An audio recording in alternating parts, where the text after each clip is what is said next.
বিজয় করল, তাদের মতের বাহিরে গিয়ে থাকা অসম্ভব ছিল। এখন মনে করেন যে এই যে কোনো কারণেই হোক এখানে সব ভারতীয় হয়ে গেল, আমি সহ। তো মুরব্বী যে না আমি ভারতীয় হব না, আমি বাংলাদেশি, থাকতে পারবে? থাকতে পারবে? থাকতে পারবে না।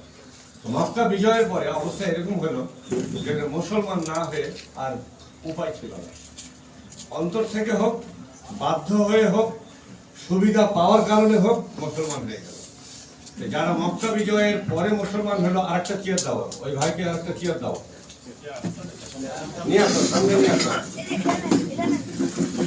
মক্কা বিজয়ের পরে যারা মুসলমান হলো তাদের আমল আখলাক